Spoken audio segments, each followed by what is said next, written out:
Teenagers. I'm Brian Costello. I'm Jim DeSanto. And I'm Donald Trump. Okay. Start over, Brian. Oh my God. Jesus. And we have another guest today. Presidential November, friends. A guest every week. Today, it's our three-peater, our movie critic, reality TV working, screenplay writing, literature teaching, James Costanzo. Welcome, Yes. Jimmy. For his third guys. and probably final appearance. Maybe. But here's the thing, guys. This is my fourth appearance. It is. Yeah, you guys can't Oh, count. yes. I'm a member of the Fort Timers Club. You get a jacket. You are I the feel like, top yeah, of so the list. I really, and that, I really feel like I'm part of some sort of exclusive group here, guys. I don't know. You get a You are. Jurassic It's Park just you. jacket. Yes. You win a We're gonna Jurassic find Park some Sorry, other I got kind rid of of that snack. one. Yeah. Or we offer you a few other things. We could offer you a desk chair that Katie will find in the trash. Yep. Some kind of fur coat that will probably almost kill you. Have that too. You could find a wig from the middle of the road that Katie is Yeah. currently wearing This on her one. head Yeah, for this those one. who are listening and can't visualize this. I'm Yeah. not a fan of the wig, but no, I could definitely go for the desk chair, I think. The desk chair. Well, we'll make- I got you. I'm good. I've got We'll you. make sure I've send found that to you. two.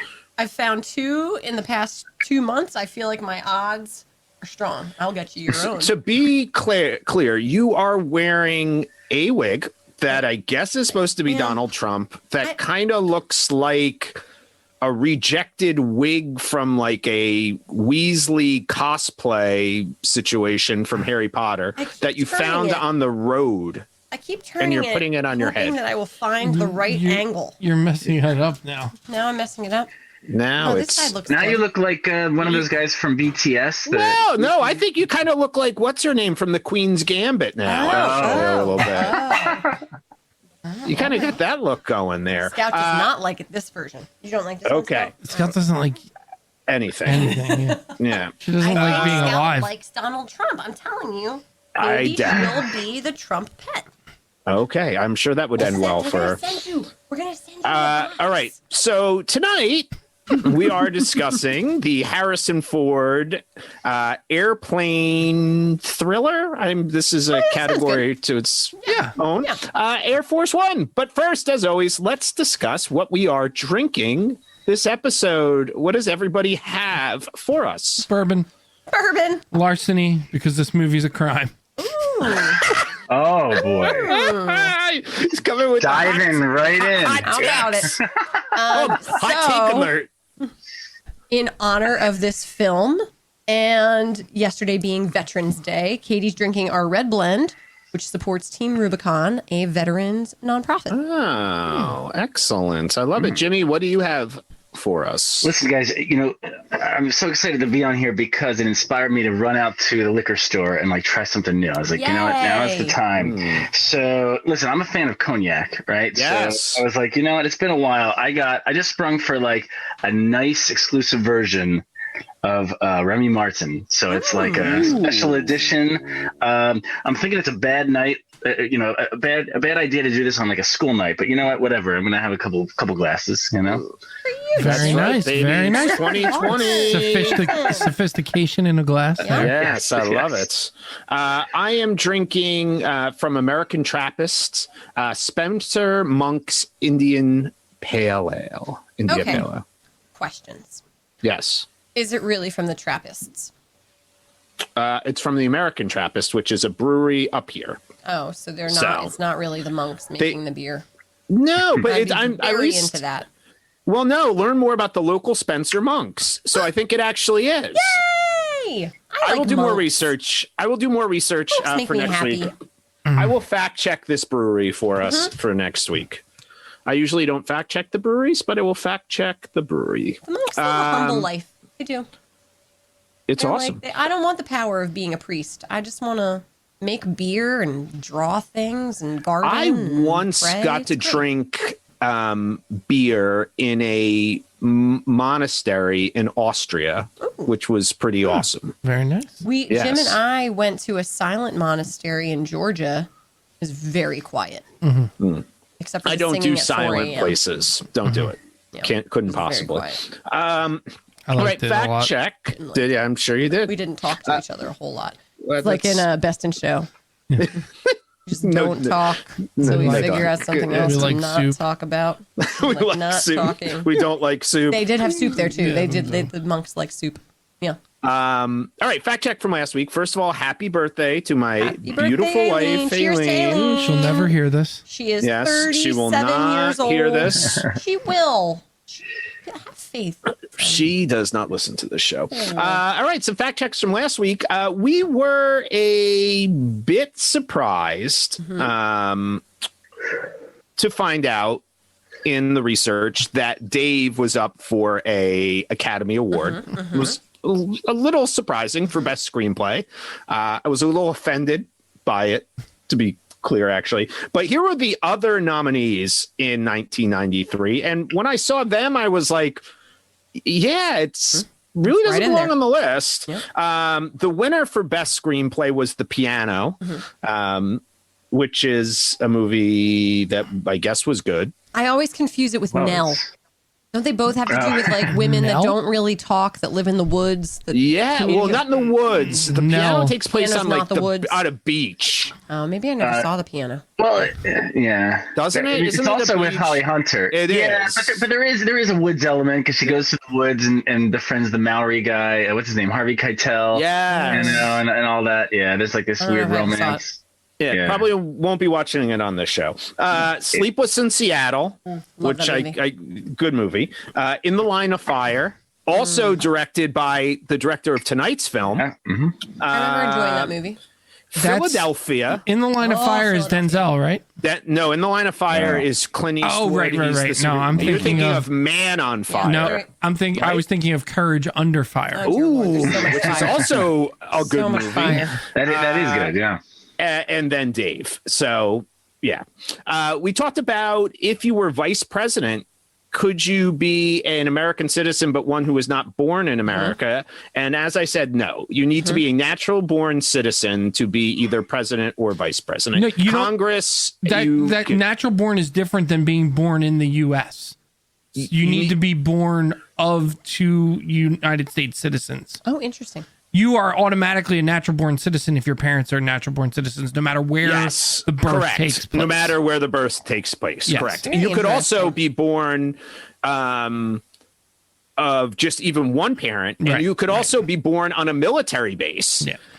And you would be considered being born in America, but you need to have those qualifications. You cannot be a nationalized citizen to Okay. be president. You can be no Supreme Court rule, no Congress, no cabinet position, none of those other things. But to be president or vice president, let's see. And Katie, did you watch West Wing? Of course not. Of course not. I I did almost didn't I did a wanna fact ask. check though. I did a Okay. fact check on the 77 Oscars because we were wondering about, was it Robard won for supporting? Is that his name? Yes. Yes. And we were saying, so who won Best Actor? Okay. The answer was Peter Finch for The Network, which is one of my father's favorite Oh, movies. people. Yeah, that's a great movie. And Best Picture that year was Rocky. Yeah. Okay. Which is a It's very a good movie. year. Yeah. Very good year. That was a very good year. The late 70s, Yeah. unlike the late 90s, where Air Force One came out, And- was a time period of good film. Connection to this week's film, the winner of Best Score that year was also the composer of Air Force One score, Jerry Goldsmith. Jerry Goldsmith. Yep. Yes, who is amazing. Apparently. He actually He's done he made so this. many. He wrote this score in 12 days. Yep. and Yes, it's like 12 it's a days. kick-ass score. No, too. but It's like- and I love this fun fact, Jimmy. Before we get to our rundown, that it was Sure. originally written by Jim's favorite Disney/Pixar film Yes. composer, Randy Newman. Randy Newman. yeah. Which And I can't guess what? imagine. There was a problem with tone. There was Guys, a I've listened to problem that with score. tone. Yeah. Can you believe it? Yes, so there's actually like bootleg copies of that original. Oh my God, it would be a totally different movie. Around. Yeah. And yes, it is. It's like very Randy Newman does not do this kind of movie. It's bizarre that they ever hired him. As it goes, like Wolfgang apparently threw it out like at the 11th hour. I love it's it. like, See, that's what should have happened with A Few Good Men. And if you had told me that A Few Good Men was scored by Randy Newman, I've been like, yep, that totally makes sense. I was shocked to also find out that the score that was rejected, big portions of it were repurposed for Toy Story 3, apparently, which really tells you Wait, how I don't know if you're bizarre. kidding or not. I don't know. No, I'm being serious. That's for actually. real? Stop. Yes, that's for real. Composers do that from time to time. So, like, the first Mission Impossible, Alan Silvestri wrote the score. It was thrown out, and same kind of deal. Danny Elfman had 2 weeks to write the replacement score. Alan Silvestri repurposed that for Eraser. That movie, Eraser. Yeah, I've listened to that. I've actually synced that score to the original Mission Impossible movie for certain segments. It's not as good as Danny Elfman's. Finally, rest in peace to the amazing Alex Trebek. Cheers to Alex. What is Anal thumb covers? No. that's an album cover? I'll take The Rapist for 250. All right, time for the rundown. Yeah, I don't know why this doesn't Never wanna any work. never any music. You just love my music I have to like so shut much. down. I don't love that. You do love it. Right here, please. If you could give me.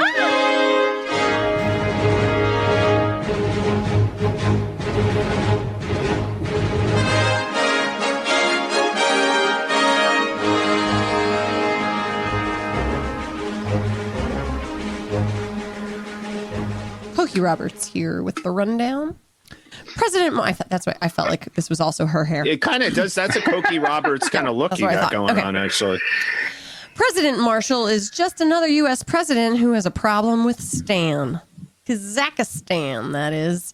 After working with Russia to lock up their dictator, Radic, Marshall makes a passionate speech about not negotiating with terrorists until a group of terrorists sneak onto Air Force One and begin a horrifying series of events that force President Marshall to make the hardest decisions of his life and to test his commitment against cutting deals with terrorists. Decision number 1. Don't escape in the presidential escape pod. Instead, stay on the plane and begin a single-handed plot to overtake the terrorists. Decision 2. When the satellite phone dies right before your lifeline on land helps you dump the fuel, bet on the red, white, and blue cables. Cut that yellow. Decision 3. Free all hostages via a parachute escape at 15,000 feet. But again, stay on that damn plane to save your family. Decision 4. Don't negotiate with terrorists until they threaten to kill your child. Then all bets are off. Decision 5. Trust your wife. Above all, she's the GOAT. Decision 6. Order the Russians to gun down that mother effing dictator before he gets on his stinking helicopter to freedom.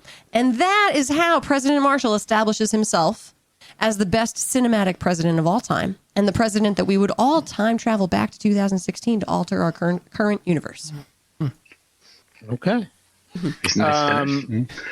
Jimmy, why are we watching this movie? Oh boy! See, I feel like I'm standing up in front of the firing squad now. Here, all right, guys. So, let me soften this landing, Jimmy. Because I feel like this is not going to surprise anyone. I effing love this movie. Oh, good. Love this movie. Okay, then I'm looking forward to this. All right, guys, my affection for this one. All right, and I do indeed have great affection for this movie.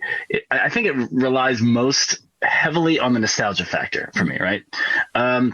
So, and I don't just mean like nostalgia for my teenage years, right? I saw it in the middle of high school, and the lazy summers and all that. Of course, I enjoy the memories of all that, but also like a nostalgia for the 90s, and boy, does this represent that decade in many, many ways. Nostalgia for like a more innocent, maybe even naive time in our country. And, even the way that movies used to be and used to be made. Like, I don't know, guys, like this is like a very classical movie to me, right? Like, I feel like if it came out like 40 years earlier, like John Wayne could easily have starred in this thing, It looked like it was from 40 years earlier. Stop it right now. Well, listen, the effects we'll get to that, all right. But listen, most of what happened, like and how it happened, was the effects were practical. I thought they did a good job of keeping it kind of real. I don't know if that's what you meant, Jim, but the nostalgia aside, I also liked the craft bit. I mean, I think this is a great exercise in tension. It's like fueled by pure adrenaline, right? Like it moves at breakneck speed. It's like it's a very simple plot. It is kind of stupid. It's basically like one complication happens, it ends, and then immediately another one happens, and then that ends. Yeah. It's just very episodic in that way, but like, I mean, it doesn't aim too high, but what it goes for, it knocks out of the park. Like, did you guys see this in the theater back in the day? I think so. Yeah. Oh yeah. I don't think I did see this one in the Yeah, I theater. think I did. I definitely saw it. It clearly made an impression because none of us can remember. See, okay, you guys can't remember. I actually remember watching this. I'm sure I would have seen it. And I remember like the audience like applaud. Remember in those days, guys, a full theater audience would applaud at the end of movies, like that. Mm-hmm. And I'm like, man, you just get caught up in that. I'm so sorry to have to ask this. Who was our president in '97? Dial me back. Is it a Bush? Are we in a Bush or in a Clinton? No, Bill Clinton. We're in Clinton. Okay. Because he also famously said that he like watched this movie like multiple times. This one and Dave. In the White House he theater. loved Dave and Air Force One. Loved Dave and We're Air in a Force Clinton One. movie presidential November. Yeah. Can I just say that one of the things you just said is why I think in the theater I enjoyed this movie, and upon rewatching it, I was less than impressed. I think that in the theater, on one viewing, this is a great example of a movie that you could absolutely get caught up in. On first viewing, where you don't know things are going, and it's 1997, and the quality of film is not up to today's standards, in my opinion, at least. I remember being like, yeah, that was a pretty good movie. It was not, but in retrospect, I must not have loved it a lot because it's not one that I've repeatedly gone back to watch. And I wonder if it's just like one of those ones that for a theater going experience, like seeing it in the theater, I got enjoyment out of it. And that is the purpose of a movie sometimes. And it maybe doesn't hold up to a standard of other movies, but I do think I could have envisioned myself thinking back and really enjoying this on a first viewing in a theater, like you're saying, Jimmy, with other people. Like they have those moments where you're clearly supposed to applaud with other people, and I can take it for that. And then I'll probably crap on a lot of the rest of the movie. I mean, this is forward. For me, this felt just like Independence Day. Yes. So like I knew watching it the first time around as whatever age that I just didn't like it. I don't like Harrison Ford outside of Star Wars and Indiana Jones. Harrison Ford bias is coming through here. I don't. I've never really liked him outside of those two characters, and I think it's because he's never really done anything outside of those two characters, and he's not doing anything. Don't forget Blade Runner. You always forget. I do like Blade Runner. That's true. But again, if that was a Han Solo movie, you could have. I mean, done it. Yeah. True. It's yes. I would agree with that. But this movie happens in 1997. I didn't look. It probably had a gigantic budget because there's a lot of actors, and it made a ton of money. And he made $20 million alone. He got $20 million to star in this. It made me immediately Google Top Gun and look at some of the dogfighting scenes in Top Gun, because the part at the final quarter of this movie where Harrison Ford's flying the plane is, first off, I didn't like anything about the way this movie was shot. The color, it was like pre-24, so like the Situation Room is lit up like it's your parents' dining room at Thanksgiving. It's all like instead of like everything being dark, which whatever, that's a whole other style that has doesn't look great either. But like the plane sequences when you have like the fighter jets and all that action going on outside the plane, it's hard to tell what the hell's going on. And it looks terrible.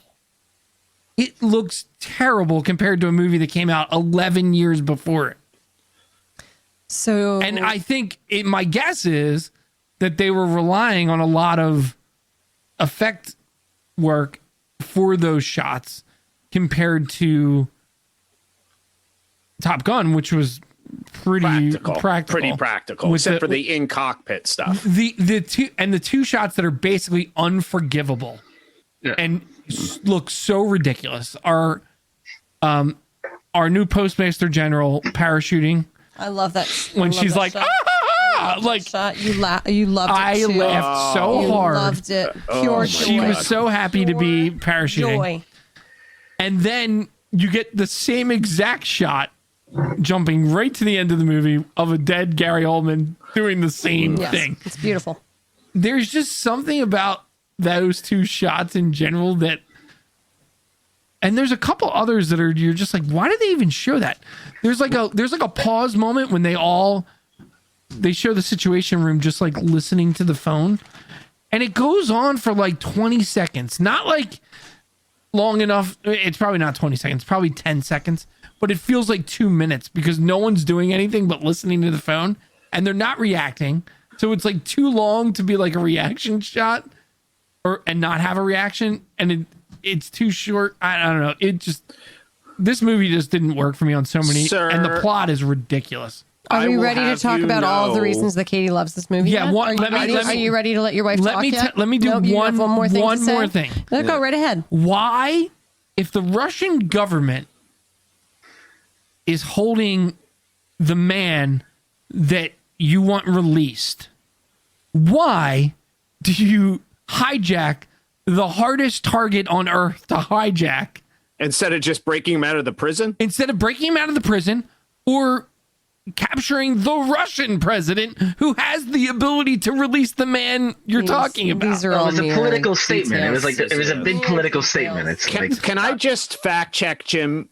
Sir, your critique of the editing is unfair. This film was nominated for an Oscar for Best Editing, which might be worse than the Oscar nomination for Dave as Best Screenplay, in my opinion, because the editing in this film is not within 1,000% the quality of Die Hard or Hunt for Red October. Right. Which are two films I will of say, this time period dealing with tension. I did like Harrison Ford and Gary Oldman as like the two main, the more that they were on screen, the better. Thank you for your thoughts. Now, Jimmy and I are going to talk about all of the reasons that this movie is wonderful. Okay. So, obviously, the nostalgia piece of this also takes us back to a time in which we believed we had a leader who would do anything for the good of our country. Like sleeping with an intern in the Oval Office. Sure.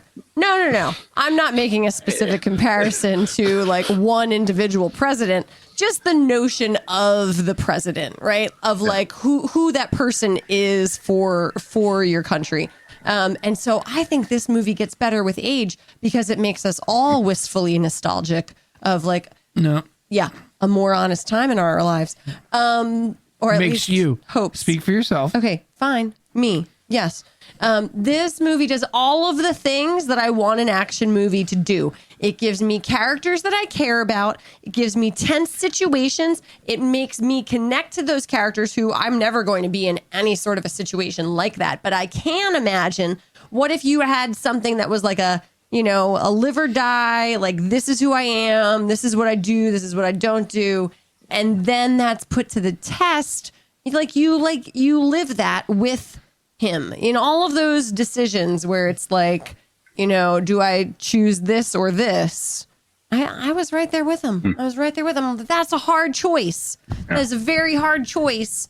And I felt very connected to it works Harrison on that. Ford.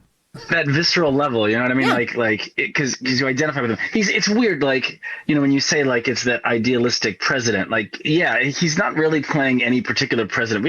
He's not even really a character in this movie. Like, we know nothing about his backstory. Nothing happens to him. There's no change. Alignment. I mean, I assume he's Republican, but they don't even make a thing of it, right?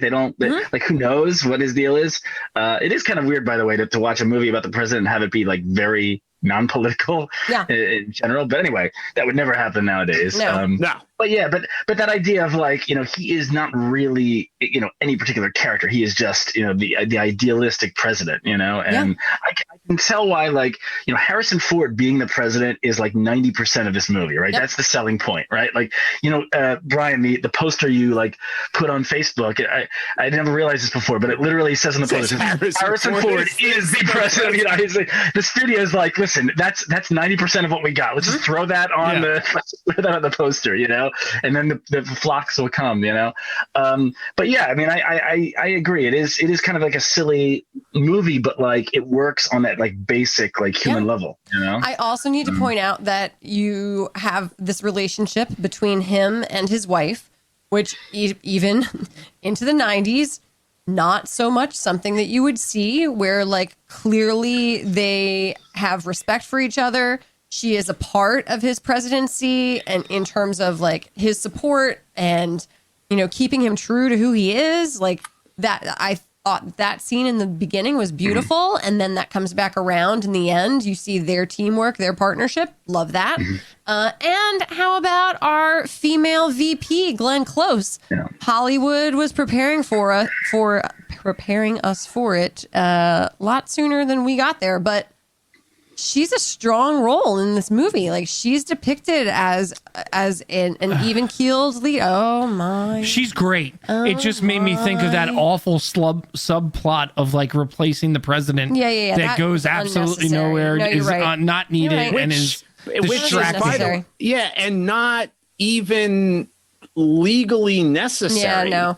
You know what they took out that they should have kept in instead was explaining the story with the Secret Service man that is their mole. We have no First idea off, why he was doing what he was doing. That was a whole part of the script. Well, no, they needed a way to get these guys on Air Force One, and if you Yes. try to explain it, you can't. So you just don't. But Just roll but there with was it. a whole backstory to like who he was and why he grew, you know, to turn on, you know, his country and all of Right, that. but then if you go down the route of trying to figure that out, you have to explain how he gets these guys on the plane. Yeah, so that's the piece you can't do. Yeah. That was a casualty of like in production rewrites though. Like it was the kind of thing where they had it one way and they were literally like kind of reconceptualizing how the movie progressed while they were filming it. And you can definitely tell because that guy, it's like you keep waiting for him to do something. Yeah. Like they give him the gun and you're like, oh no, like they But that don't makes realize sense. that guy's a turncoat. And but then it's like you're waiting for him to do something and then he doesn't do anything and it's just the end, you know? So that part was definitely not very fulfilling. No, because there's never you never really get where his what his ultimate goal is, right? Like clearly it's not actually to kill the president, and it's not like was it money? Was it after he like there was never you never got any reason for what he was doing. Yeah. But if he tried to do something, that wouldn't have made much sense. After all, they have to then invent a reason for him to act because for us to see because that it was him. I said like literally 2 minutes before before he shoots Frank Gallagher, I said he's just gonna let it ride, right? Like you have to. You just play it off. If he does something stupid here, then he's gonna be found out. Yeah. First off, how is no one on the ground of all the people working this situation? How is no one found out that he is the guy? Yeah. On the ground. You know what I mean? Like any of them were focused on that. And this is my problem with this movie is like if I want to watch a movie that it connects on that like basic entertainment level and is visceral, like I would rather watch Con Air because there's no disguise, there's no pretending that this is like an actual story that could happen. Like this is halfway to Con Air, and that's like the bad place for me, right? Like I would say that Con Air, though, never really like something like Con Air is silly, is ridiculous. You never connect to anybody on an emotional level. This one, like, I don't know, at least in my case, like I felt that what the characters were feeling. You know what I mean? As silly as it was, you know, like I bought into it at the time. You know, except Gary Oldman, and I think that's the biggest problem with this movie. Yeah, well, let me ask you, and let me ask Brian. Like, did you guys connect at all to like the theme, on the thematic level? That idea that like, you know, every person, however noble, has like his or her limits, right? That idea that like they're like no one's values are immune to corruption, right? Once their own family's lives are at stake. I thought that was a really interesting thing to bring up. This idea that like he was the most idealistic, noble person there is, but like even he has limit, right? When you put a gun to, you know, his daughter's head. Like I thought that was really interesting. And that to me was the only piece of that like cabinet override that felt meaningful. Mm-hmm. When, and I forget what was his role. Who was the dude? Is he Secretary of State? Who was the guy that was like Quantum Leap?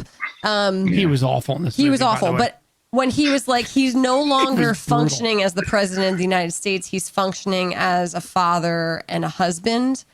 Because leading up to that moment, it really did seem just like a power play. Like he was just about like, I don't know. Like no, he just to me, it was very confused. His tone as an actor was all over the place. Yes, because I thought it was that he wanted to be in charge and not get Glenn Close. Like, that's what it seemed. Let's really debate the Constitution for a minute. So there was a struggle there. There was a struggle there. But that one line, I thought was important. You know, of like what has shifted here.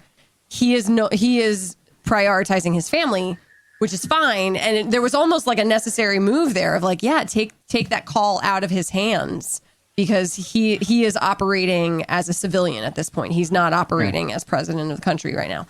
I thought that was really interesting. Yeah, because like the president, we always think of the president as like, this is the most selfless position imaginable because your whole life is devoted to the betterment of the country. But it's like, no, like these are humans as well. And, you know, they have families. So it's like, there's always going to be a conflict of interest, right? And it was just, I thought the movie brought that idea up in a very interesting way. Sometimes they just have like billion-dollar companies that they're going to try to make, you know, even larger at the sake of the American people. So, you know, if I had watched the movie that Jimmy and Katie watched, maybe I would have. You guys are maybe I would have been down. I with love what going on with this. To watch this movie and talk of any emotional connection to characters and theme is. I was in. I was all in. First crazy all, pills to me. This movie was a good 30 minutes too long. Do you know what I'm excited about tonight? I'm excited that the two of you finally agree on a movie, and Jimmy and I can have our moment of I will just say, action. I have a really hard time connecting to characters in a film where I cannot forgive all the crazy batshit stuff just to put them in certain situations. I didn't feel crazy batshit stuff. I didn't. I felt the writers typing. Like, I shouldn't feel that. Crazy batshit stuff? Every movie, every TV show is predicated on don't let someone fire a fucking gun in an airplane because it's over. How many bullets were fired but on a lot of people died. It wasn't... people dying. A lot of people got shot.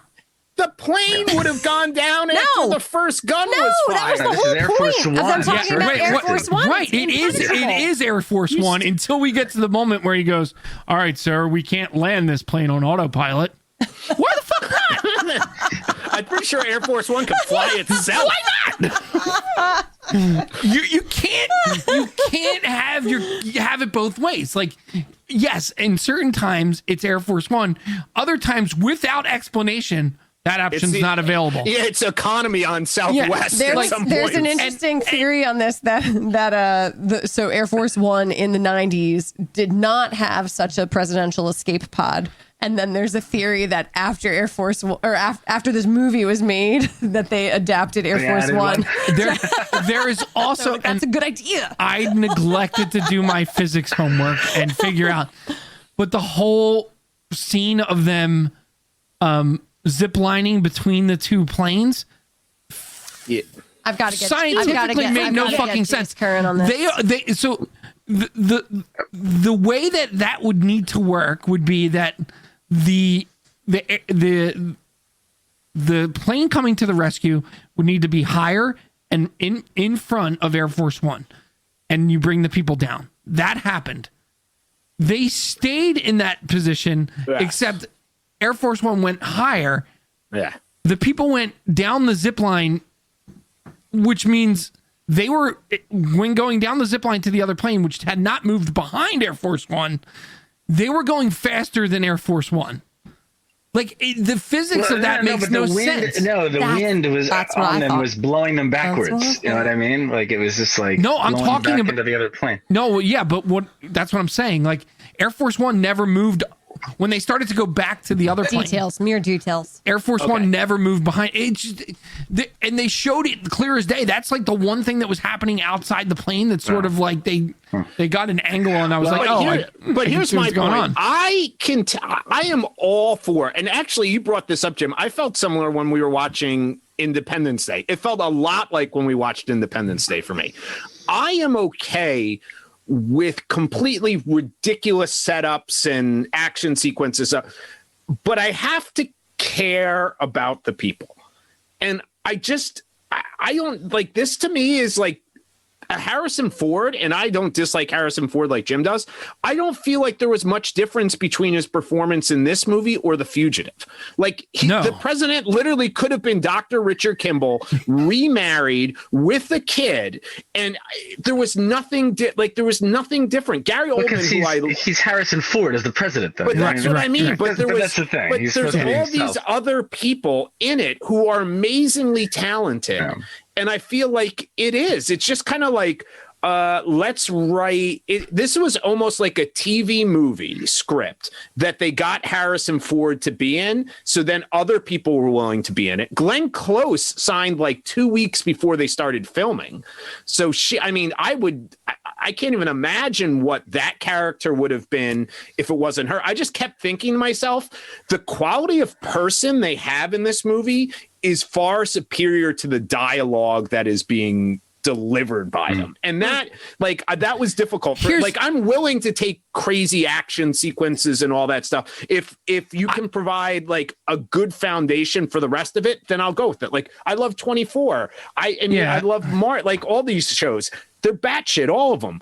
But at the heart of it is I cared about who the core characters were. But why not lean into it? Like, if he was going to go on a killing spree and start killing all these terrorists, what the hell was that situation with the younger terrorist where he's keeping him at gunpoint and the guy's like lying?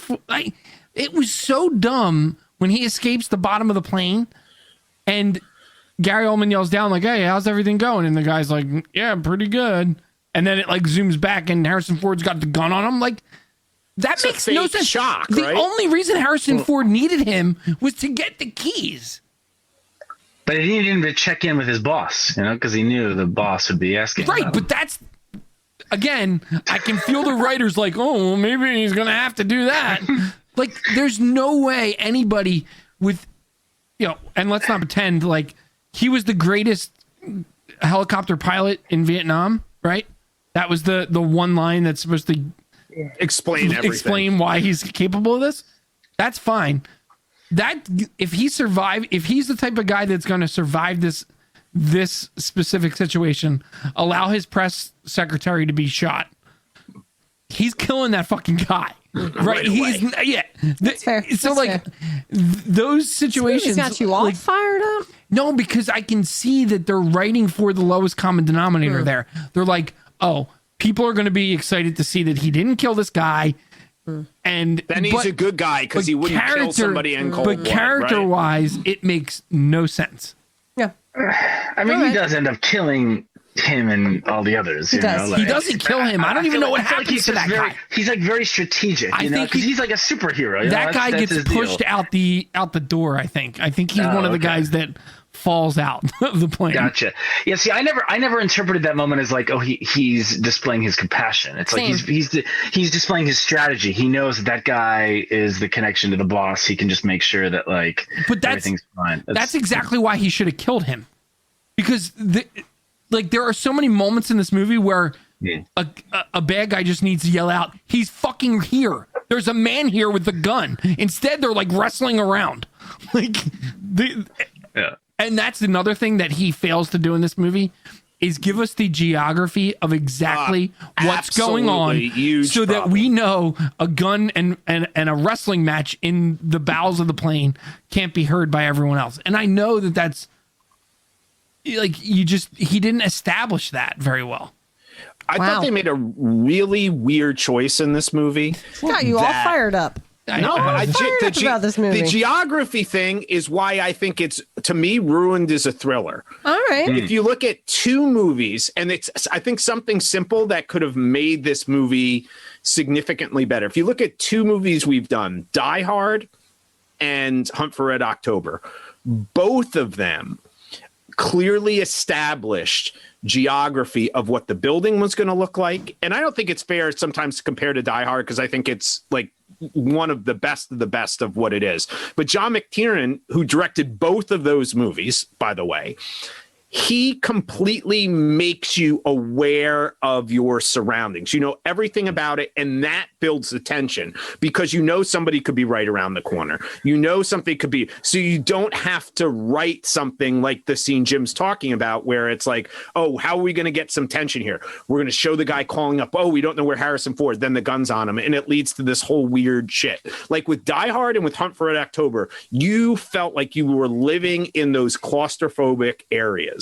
Nothing should be more claustrophobic than a plane. And I feel like Wolfgang Peterson took it for granted that we would just assume, oh, it's a small plane, it's a confined space, we don't need the show. He could have easily done like the press secretary giving a tour of all of Air Force One to Gary Oldman at the beginning. She does, but none of the places we revisit. But that's what I mean. You could have done that, and then you wouldn't even had to do it. You could have just gone, and you could have made this movie leaner and faster. It could have been like an hour, 45-minute movie where from the second he's taken, the plane is taken, it's real time. And it could have been, I think, cut more like a Tony Scott film, quite honestly, where like Top Gun or like Crimson Tide, where the editing is just so fast that you can build tension that way. I think they got lazy because they had Harrison Ford, who I really enjoyed in this, Gary Oldman, who I enjoyed. This is not anywhere probably in his top 10 of performances, but when Ford and Oldman are together, like in the cockpit area, that's some great stuff. Like that is, I'm watching, I'm like, I would watch 2 hours of those two, like going at each other. And that's great. I even like Glenn Close's stuff. I think she did more than what she was given. I think, unfortunately, maybe now with things like 24 afterwards and The West Wing afterwards, the quality of what they did in Situation Room type stuff makes this look really amateur. Like really amateur to me, like when they're cheering and all that, like the quality of West Wing and some other things, when you see what they do in Situation Rooms, are so superior to that. It's time to let Jimmy and Katie talk about how great this is, but I do have a question in case Katie and I did miss it. When did they get the facts? You never see them get the facts. Do you? No, you see the text. The facts. He sends it, but you don't. Yeah, you right. We see it like we see it on the fax machine, but then we never. They end up asking the pilot to go below 15,000. So they leave that for the viewer to like, because you don't know whether they've received it. It goes through. Yeah, no, it goes through, and that's it goes through. No, we see it come out in the Situation Room on their fax machine, but we never see anybody pick it up. We see them ignore it. No, we just hear them like over the intercom or whatever in the plane say like, oh, go to 15,000, drop to this. And then that's supposed to be one of those like suspension, like, the suspense moments where it's like, oh, are they going to hear it or not? But it makes it feel like in the end, it makes it feel like happenstance. I don't think so. I don't know. I think it's just a choice of like, letting the audience find out whether they got the facts at the same time that the hostages and the president find out whether they got the facts, because they wouldn't know. They wouldn't know whether it was red. Yeah. They would just be waiting to see whether the plane drops. Yep. I do have to say, I do think I kind of disagree with everything Brian has just said about the geography thing, only because like I think the editing is actually good. Like, because guys, you don't want the Michael Bay style like quick cut editing. That would be awful, right? Like you want like longer takes. He actually listen. Wolfgang Peterson does this. Remember this scene where Harrison Ford is hiding in like the bathrooms and the guy, the terrorist is like shooting from one to the next and the next and the next. They're using real bullets there. You can tell there's no effects, right? They're using real bullets. I guess they had a stuntman do it, and it's all one continuous shot as he's going from door to door, and like you feel it. Like I felt it in the pit one of the better stomach, shots, you know. Yeah. And I don't know that I felt like that long take that was it really benefited from like the long drawn out kind of. I don't style. disagree with that part. The Situation Room stuff to me looked like community theater. Well, so I felt like I had a sense of the geography, especially of the downstairs area. You spend a lot of time there. I do think that there were some choices made in terms of the action where I would agree with Jim of like, oh, I don't know if that's what the character would have done. Like the fact that he was stationing himself under the stairs felt like a strategic move. But then there were a few shots that he didn't take. You know what I mean? Where like he was in the perfect spot. Or like he would have, the minute they opened that hatch, he would have had them.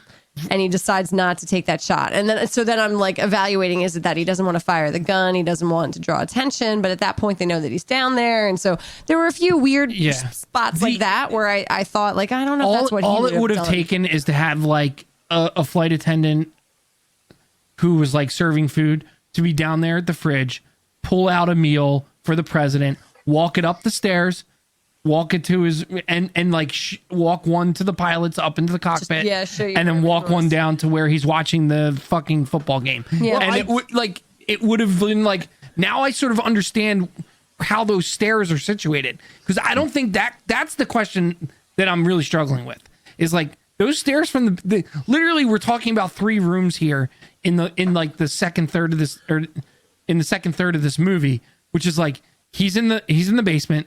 It's 3 floors, and you're all like, as far as I know, we're all sort of towards the front of the plane. So he's in the basement, and he has the whole, basement to wander. He has a staircase up to the main cabin, and then there's another staircase up to the cockpit. Mm-hmm. Right. But you don't know where the top of the basement stairs lies in comparison to, at least I couldn't wrap my head around it, where the bottom of the staircase to the cockpit. And so like him yelling down, "Are you okay?" to the other guy, I'm like, I don't understand where they are right now. Like, what's the difference between, is the difference literally like the flight of stairs to that guy, and then the other flight of stairs is right there underneath it, like in a house? But Jimmy, that's where I would have preferred a longer take. Like, I don't mind the real I'm all for, I don't want Michael Bay everything quick cut.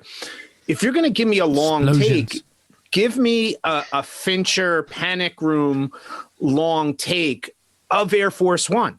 That's what I want. Like one of the things I think was dramatically misused in this film was Air Force One.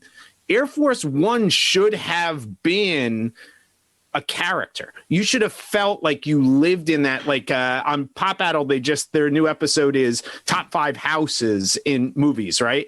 And they're talking about all these iconic movies in film, and you're like, oh yeah, that one. That's absolutely a huge part. Like Air Force One, it should have been our chance to be in an Air Force One. We should have seen everything. We should have felt it. We should have. It's like, and it was there a little bit, but I felt it was all surface. We should have been. There's a whole question of, should the whole movie to me have just taken place on that? Did we even need? I know Katie uses that speech to teach, as she told us last week, right? Use the speech to teach. Isn't that the one that we used, Jimmy? The beginning. I think we've used it at one point. Yeah. But my point is, I mean, Brian was very upset about that. I'm just interested in the idea, like, to utilize that where, like, if you watch Psycho, right, that house is something so important to the movie. Like there's something so unique, so special. Like to me, the special thing about Air Force One is they made up a pod that you could be ejected out of and it can dodge missiles. Like there could be so much more to that.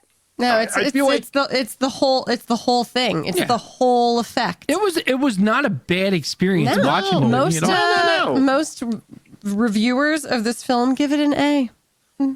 Well, I don't know what website that was on, but for assholes. It doesn't have bad reviews. So like Roger and Ebert, it was like a 2.5 out of a 4, which for them is like that's pretty good for an action film. Entertainment Weekly gave it an A. I remember that. In '97, I was like, I'm not sure Entertainment Weekly.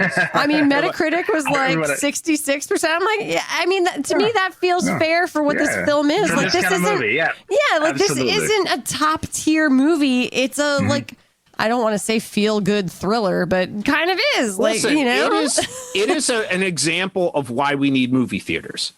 Because you see this movie in a movie. Again, I love seeing it in a movie theater. This is great. You need to go see it like that. You're not supposed to think too hard about it. I'm sorry. You're not. It's not. You're not supposed to analyze. Yeah, but that's the exact thing that people say to you about John Wick, and you have an extreme problem with it. I was thinking again about John Wick in relationship to this movie. Every action film I watch now, I compare to John Wick. And I would still, I hear what you're saying. I do. I would still argue that in this film, there's so much more going on than just killing people. Yes. John Wick has no emotion. John Wick just feels like a demonstration of how can we kill people. Like that's all it feels like to me. This is a story. This is a true popcorn summer movie. Go see it because you like you're going to see this because you like Harrison Ford. Independence Day. There's enough around it to make it enjoyable. Like you could watch it. It's not awful. Like I think our critiques are more in line of holding it up to what others would be. But I remember seeing it, like I said, going in 97, enjoyed it. I could see why people enjoyed it at the time because the special effects for the time probably would have been okay, I guess. No, they were actually, I think they were bad even for the time. There's actually, it's actually legendary among like a lot of like movie nerds, like what happened with the special effects. There's entire articles about that final shot of the plane. You guys remember, it looks like a PlayStation 1 cutscene, how bad it is. And there's literally articles about like what went wrong there and how basically the effects guys were working on it up to like a week before the film like had to be out. Like it was, they just didn't have time to finish it. And there was this huge like big conflict with Wolfgang and stuff about it. It was nuts, but it's bad. The effects are bad. There's no doubt about that. I like Wolfgang Peterson, by the way, as a director. I love In the Line of Fire, which is a Das Boot, which is an awesome movie. I'm going to come back around again one more time. Here we go. No, again, because I hear what you're saying, and I try to not be hypocritical, which it's unavoidable. To me, there's more emotion at play in this film, and so I think whenever that's true, dog was killed. No, that's it. His dog was killed. Even with that, at the beginning of John Wick, you don't get the emotional buy-in. You do not connect to that character.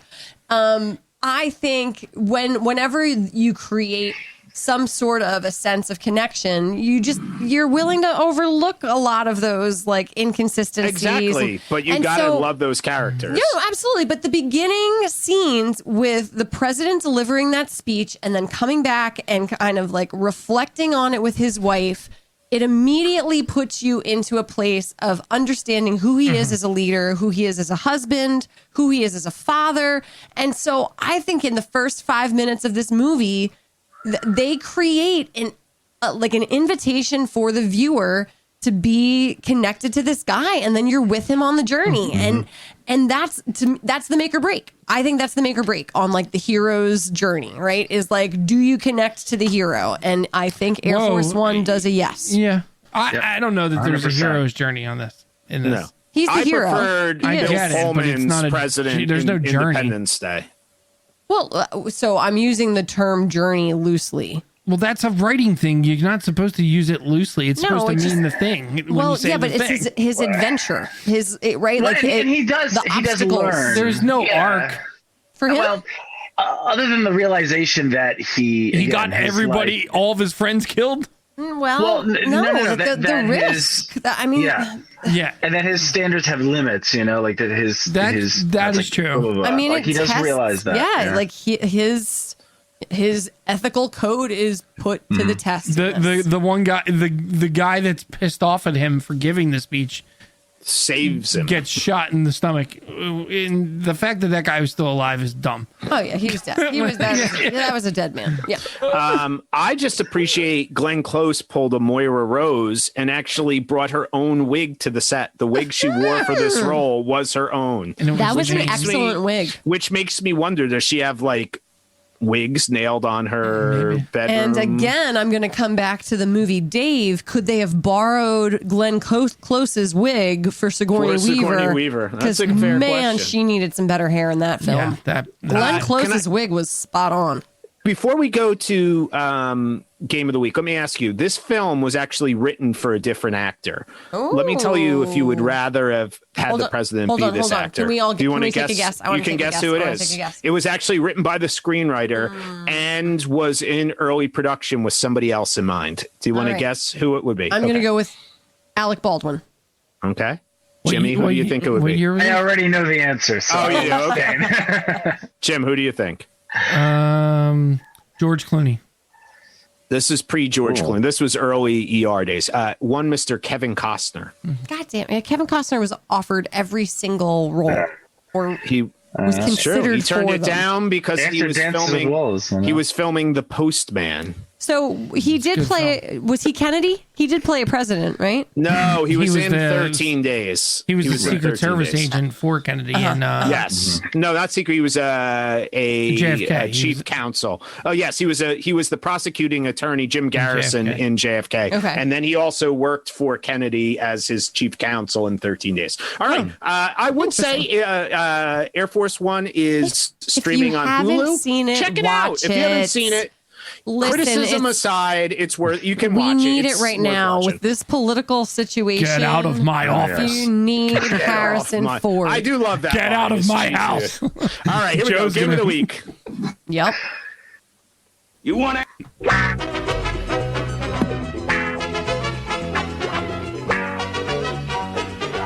All right, here we go. Game of the week is Fast Four. We're ranking these top 10 box office hits from 1997 based upon what order you would watch them in 2020. So put on your modern mindset. These are films that were all top 10 box office hits, and we're not going to use Air Force One. The films: Men in Black, Lost World, Jurassic Park, My Best Friend's Wedding, or Face Off. Let's start with our guest. Jimmy, what order would you watch these in? Now, like ranking them from the one best... you would be best, you would watch immediately to least likely to watch. Okay. So, well, here, I'll go. Okay. I'll start with the best. It's a Face Off for sure. I that's another one like Air Force One. I have a soft spot for that. I think there's a lot. Making a note, invite Jimmy for Face Off. I am there. I could go on and on about that one. Please remind me, is that Nicolas Cage and John Travolta? Yeah, you haven't seen the meme? You haven't seen the meme of John Travolta out shopping? It's like, I'm glad to see that Nicolas Cage is wearing his mask when out shopping. That's funny. Yeah, so that's absolutely number one. Yeah, right, so it would be Lost World, Jurassic Park number 2. I mean, I have a soft spot for Jurassic Park as well. Very true. Then I would probably, and then drop way down. I would put Men in Black, and then My Best Friend's Wedding. Is My Best Friend's Wedding Julia Roberts and Dylan McDermott? Yes. Okay. Dylan McDermott And Cameron Diaz. Yeah. And That's where they sing the song, right? Of course. It yes. is. Yeah, right. it was a fine movie. Moves but, you've never seen before. But yeah, Men in Black, I was never really into that. Okay. Perfect. All right, Jim, what do you have? I would go Face Off, Men in Black, Jurassic Park, My Best Friend's Wedding, Air Force One. Oh, yeah. Oh, then Air Force. Oh, Jimmy, where would you put Air Force One? I forgot to ask. In that, would that be the first choice? No, it would probably be second. It would probably be after Face Off. After Face Off. Okay. I just watched it, and considering I haven't watched it since I saw it the first time, I don't need. It's going to be a long time. All right, Katie, what do you have? I love the movie My Best Friend's Wedding. I Okay. heart Dylan McDermott big time. Or is it Dermot Mulrooney? I always confuse those two names. Ooh. Dylan I McDermott Dermot Mulrooney. I think it's. I don't know. We'll have Anyway, to fact check whichever- that. I think it's Dylan McDermott. Dark We'll fact check that. Stallion, fact check that is. Best Friend. Love that movie. And then I would have Face Off. John Travolta, love him. Then Men in Black. You know I don't love the dinosaurs. Then we'll put the dinosaurs last. But if I was putting Air Force One into the midst of this, I too would put Air Force One second, right after My Best Friend's Wedding for me. All right. Perfect. I would go one Face Off, the amazing John Woo, of course. It's just, that's a film that knows what it is and goes completely for it. There's no half-hearted stuff in that. Number 2, My Best Friend's Wedding, which is on Netflix, and I need to rewatch it. And Dermot Mulrooney. Dermot. Mulrooney. Okay. Number 3 would be Men in Black. Again, a distant number 3. I myself was not a huge Men in Black fan. Number 4 would definitely be Lost World Jurassic Park. I rewatched that pile of shit a couple of weeks ago. That movie is trash. It is really hot take. no. That movie is. It's not a hot take because pretty much everybody feels I think that way. book is trash. That movie is just You're not wearing the good. Lost World No, jacket. and I will support Jurassic Park, but Lost World is bad. I would. Go ahead. And I would put Air Force One at 2 or 3 behind My Best Friend's Wedding, probably. Definitely better than Men in Black, and definitely better than Lost Men in World. Black has one of those scenes where I have talked about these scenes before that stick in my mind and make me laugh and chuckle to myself years and years later. Make you chuckle. And it's when Will Smith and what's his name? Tommy Lee Jones go to interview the woman whose body has been taken by the aliens. Yeah. And she's like, it was like Edgar, but it wasn't Edgar. It was like wearing an Edgar suit. And that's a line that me and my sister would just say to each other throughout the years, and it makes me laugh. I'm glad, Jim. I'm glad something's making you The smile. noisy It's good. cricket. Jimmy, what were you going to Rough night say? for you. I was gonna say the Lost World. The only redeeming moment of that is that camper attack. With the T-Rex. No, I the would camera watch it attack's for that. pretty good. The set piece there is pretty good. Yeah, and then I'll everything give it else is that. trash. So All right, it's time for 5 questions. You want answers? You want answers? I want the truth! What makes a man, Mr. Lebowski? What the fuck is the internet? Why'd you? Why? All right, here we go. 5 questions this week with Jimmy. All right, first question, thumbs up, thumbs down. He's not good in this film. Mr. Dean Stockwell, who was an Oscar nominee in the past, not for this film. But he is, of course, Al on the amazing NBC show, Quantum Leap. Jimmy, were you thumbs up or thumbs down on Scott Bakula and Dean Stockwell in Quantum Leap? big thumbs up. I loved Quantum Leap. And in fact, I'm amazed that they haven't tried to reboot it. Why have they not? They tried did. It to was called reboot it? Sliders, and it didn't go so well. That was Quantum actually better Leap's than Quantum Leap. Quantum Jerry Leap- O'Connell is no, Scott Bakula. No. Yeah, no. Quantum Leap is screaming for He's a exactly reboot. a Scott. He's more than a Scott Bakula. He was in. God damn it! He was in Stand by Me. Stop it. My mother I'm and I glad you loved actually remembered Quantum Leap. Stand By Me. You usually forget it when we talk about Yeah. things. Love that show. Loved it. I hated it. Doesn't surprise Quantum Leap? I anybody. hated it. Doesn't surprise Anybody that anyone. hates Quantum You didn't Leap. find joy in He anything. also hated the first half hour of Back to the Future, if you Yeah, remember. right, yeah. Question number 2, Jimmy. Would you rather watch a film starring Glenn Close or Meryl Streep? This is tough. No, it's Man, not. This is not tough. well, I mean, they're both great actresses, but I would have to say Meryl. I Thank mean, you. she, This is you not. know, Yeah. because Glenn Close has some great movies, though. she does, but like Meryl is like she's like a chameleon in she does everything, you know. And I'm like, all right, I'm looking forward to seeing what she can pull off next, you know, that kind of thing. Would you rather watch a Glenn Close movie or Lindsay Lohan movie? Well, Glenn Close, That's not by even far, close. you know. She is. Well, it I don't depends know. how Mean drunk I Girls am, is pretty honestly. fucking good. Yeah, it is. It is. It also depends, how drunk I am. Then maybe. You know. Well, there you go. I like that.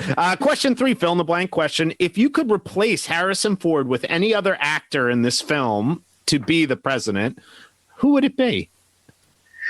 Well, how about Glenn Close as the president? Ooh, How about that? See her kick ass. That would be interesting. That would be What would she interesting. do in that Wait, situation? 97, Linda Hamilton. Yes, the president just happens to be really jacked, you know. That would be pretty awesome. Question 4, our favorite question. The amazing Gary Oldman is in this film. What's your favorite Gary Oldman film? Oh man. I've loved him in so many. Which one? I think I'd have to say Leon the Professional. It's just What's funny is I see he had a moment in this where he goes, what was he screaming in this movie? I can't even remember, but I just went, everyone. Yeah, he's like, get back in the air, get us back in the air. Yeah, he does that. But it made me think of the in Leon where he's like, everyone. Oh yeah. Well, he does. I also love him as an unhinged person in The Fifth Element. He's great. That's like where he just chews the scenery like to maximum extent. Yeah. He's like Maxim Oldman. Anyway, yeah. I can't wait. He's in a Mank, which is going to be released on Netflix, which is the top contender from David Fincher for the Oscar this year. There's a lot of talk that he will be possibly winning the Oscar for Best Actor. Finally, Jimmy, deep thought question. Maybe we could all answer this one. If you could fly on Air Force One with any president in history, even presidents who were alive before air travel existed, who would you want to take a hop on Air Force One with? Oh boy. You know what, guys? I think I'd have to say I'd say Clinton. I'd say Clinton because he would probably party, right? You think he would know how to party in the air, like 'cause that is a party vehicle, right? That plane has everything. Or it could be like 16 hours of him playing saxophone next to you. You don't know. It depends on what kind of mood he's in. Either way, it's a win for me. You know. All right. All right. Anybody else want to take a stab at this? Katie's taking Obama. I want the whole Obama experience. I want the playlist. I want the stories. I want Michelle. I want it all. I would love to like break the rules of the question a little bit and take Obama, Michelle, and George W. Because that whole George W. Michelle situation is really awkward. Fascinating. But I thought you were going to say and Joe. Because I also Joe, I like their brotherhood. I like their big fucking relationship. Deal. Yeah, I like it. I want to be in it. There we go. That is 5 questions. Jimmy, thank you as always. We will no doubt see you soon. Oh yeah, thank you. I hope. Yeah, frequent flyer miles, James. Sure. Yeah, I'm looking forward to number 5. Maybe number 5 will be Face Off. Maybe it'll be The Fifth Element. Maybe it will be The Fifth Element. I haven't seen that in forever. I can't even remember the last time I saw that. Join us next time where our good friend from Pop Addle, Tim, Katie looked worried there for a second that the name might have been Keenan. I wasn't sure. Tim will be joining us to discuss David Fincher's The Social Network. Looking forward to that. Good one. Yeah. As always, like, share, subscribe, review, and all those other wonderful things. Bye, everybody. Goodbye, Thanks, everyone. friends. Bye.